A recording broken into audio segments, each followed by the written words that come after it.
Hi guys. My name's Claudia. I'm doing this visual presentation through a video.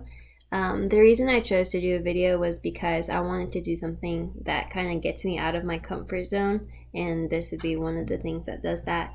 Because I believe that getting out of your comfort zone helps you grow, and then it helps you build confidence that will eventually, and confidence is something that makes you a great leader. So that's kind of why I chose to do a video.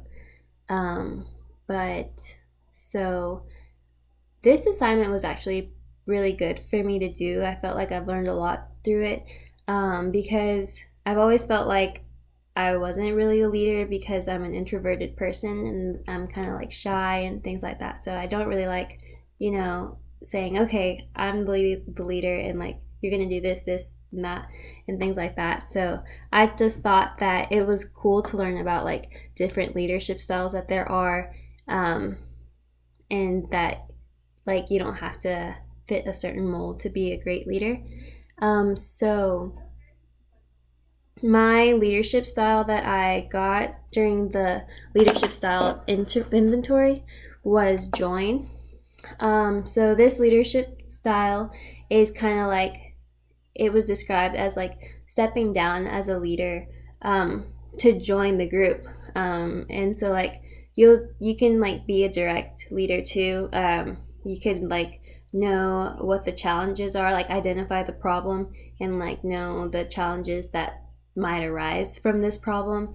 But the main thing is that you kind of like give the voice to the group. Like you let the group make the right decision.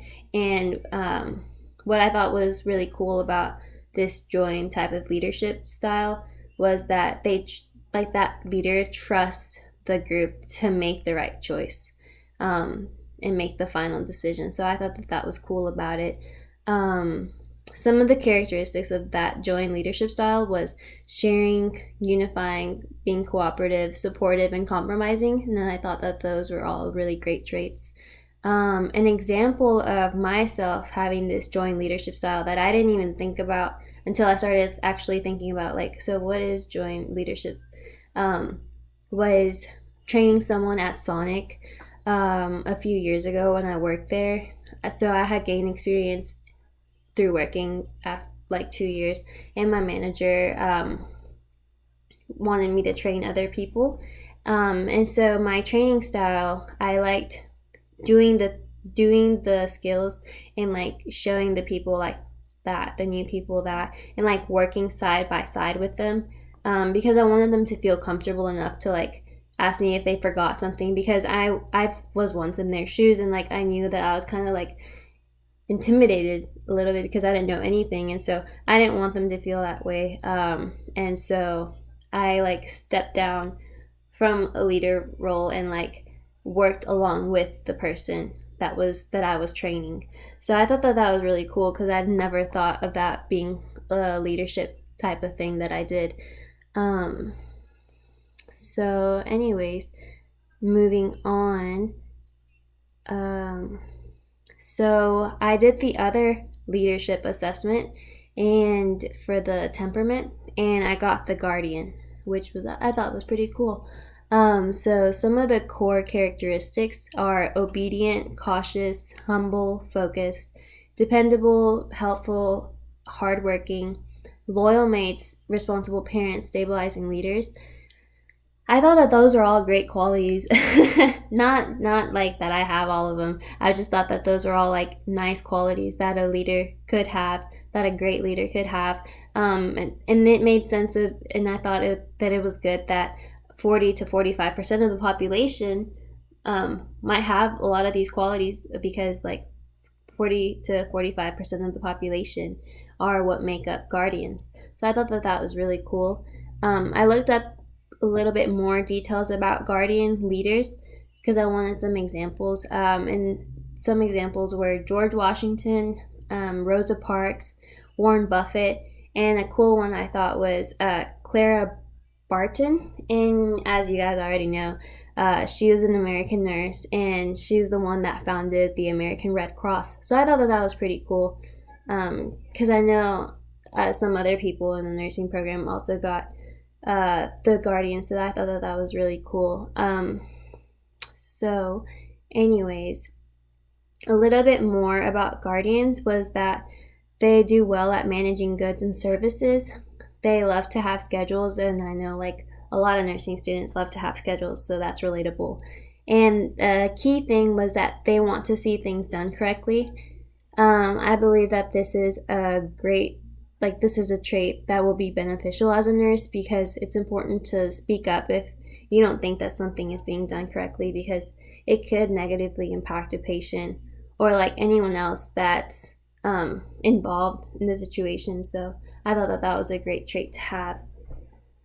And so whenever I started thinking about how this leadership temperament related back to my leadership style, and so like the temperament was the guardian, and the leadership style was the join leadership. Some of the characteristics I thought fit very well with having a join leadership style. For example, when you're working with a group, you need to be dependable as a leader, because you want them to be able to trust you, and like to have that trust, you need to be dependable with one another and also be helpful.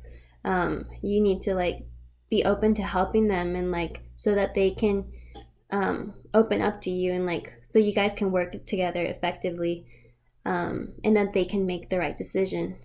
So another key thing that I thought was important, so characteristic, it was humbleness. So that was one of the characteristics from the guardian temperament that I think fits perfectly for the join leadership style, because to think about it, just to step down from your leadership position to join part of the group, like you need to be humble, you need to, because you are stepping down and getting on their level, so that requires some humbleness. I thought that that was pretty cool, and it like meshed well with the temperament and the leadership style.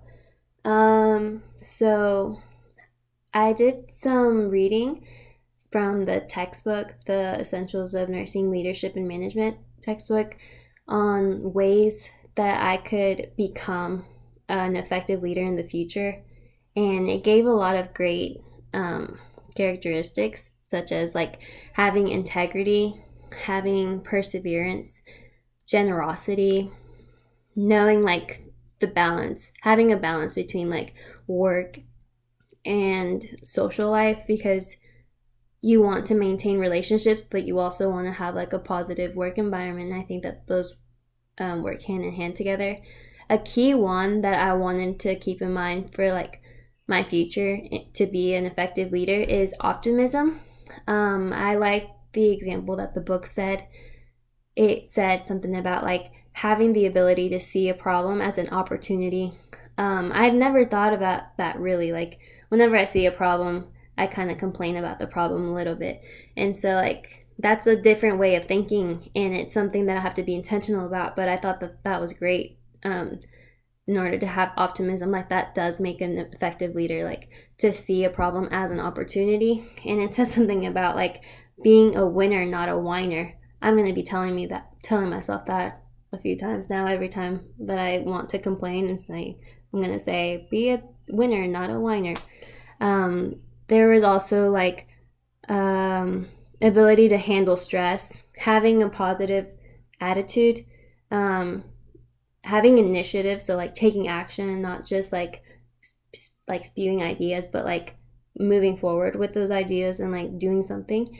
And that sometimes like requires courage too, which is another great quality to have to be an effective leader in the future. And being self-aware, I thought that that was something I need to keep in mind too, to be an effective leader in the future, because it can be hard sometimes. I feel like it's natural to have like biases, and I learned that a lot through like going to school and like learning about having self-biases that you don't even realize. So like to be intentional and being self-aware of that, and to know so that when you are a leader, you can be fair. The example the book said was, you might not like someone and like another person, and like not even realize that you like another person more. So like if you're leading them, you want to be fair between them and not favor one person. So I thought that those were really great skills to have, to be an effective leader. The ANA leadership competencies for nurse leaders was also great. It talked about like you need to have effective communication. You need to be able to handle conflict well, like acting decisively and fair when you're dealing with problematic employees. And I thought that that was something really cool to take in. And like diversity is important to recognize as a leader, because diversity is something great and you can use it to your advantage, and like see the unique qualities in different people and different viewpoints that people might have, and like you have to be respectful of that first and foremost, and you have to like, you can use it to like make the group even better that you're leading. And employee development, I mentioned something about that. So like to be a great leader, you want to grow yourself, but you want like the people that you're leading to grow as well. So to do that, you want to empower them and offer constructive feedback and encouragement. And I thought that that was something great that I'm going to take in moving forward, like to be an effective leader in the future. And maintaining relationships with people is important too. So there's a scholarly article that I also read. It was called A Case for Leadership Development in Nursing Practice. I really liked this article because as I was reading through it, something caught my attention, and it was a line that said, "Leadership skills are not innate in most people, but are learned and mastered over time." And when I read that, I really took it in, and I was like, okay, that's good to hear, because as I had mentioned, I'm an introvert, and so for a long time I thought that you have like leaders were naturally born, and that I was kind of like a follower, but I didn't see it in a bad way. Like I thought that I was like a helpful person, but I didn't really see myself as a leader. So to know that it can be something learned and mastered, it kind of gave me hope. I was like, okay, that this is good. Like I can be a great leader. And so I feel like this assignment really helped me with that. But it also like helped me see that there can be different types of leaders, and you don't have to fit a certain mold. Like you don't have to necessarily be extroverted to be a great leader. So I thought that that was great, and so I really liked that article for that fact that it had said that. And it also mentioned that leadership can be developed in nursing school, and it develops even more as a nurse. It mentioned something that I liked too for leadership. It talked about the 5 practices and 10 commitments of leadership. So the first one is model the way. Clarify your values and find your voice to affirm your values. Set the example by aligning actions with shared values. The second one was inspire a shared vision. So envision the future by imagining exciting and ennobling possibilities, and also enlist others in the common vision by appealing to a shared aspiration. So that's how you can relate to others, to like share a common goal with them. Third was challenge the process. So search for opportunities by looking outward. Experiment, take risks, and learn from experience. This was like, it also goes hand in hand with the qualities from the textbook that I had read on. Fourth was enable others to act. So foster collaboration by building trust and relationships.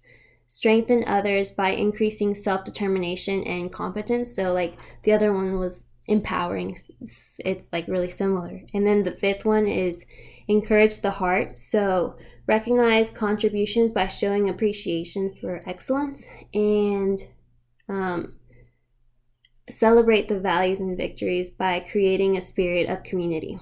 So to finish off, I feel like the information that I'm taking from this assignment is very valuable, and I really appreciated learning all of this. And I do believe that it's going to help mold me to be an effective leader in the future. But I also recognize that it's a lifelong process that I'm going to keep continuing to grow and like learn more and more as I gain more experience in the nursing field, which I look forward to. So thank you guys for listening to me. Thanks for listening to my TED Talk. Okay, bye.